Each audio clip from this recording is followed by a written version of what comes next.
Do you want to make some hot wings? Let's go.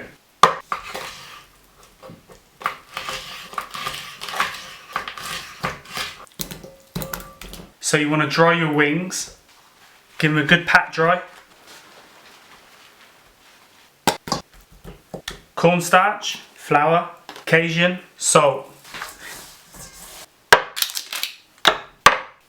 Honey, couple of knobs of butter. Now you just want to bring that up to heat. Once your oils hit 160, get them in.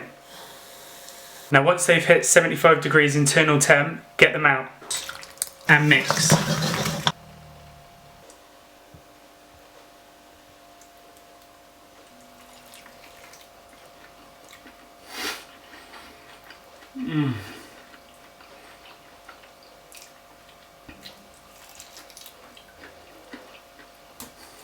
Mmm.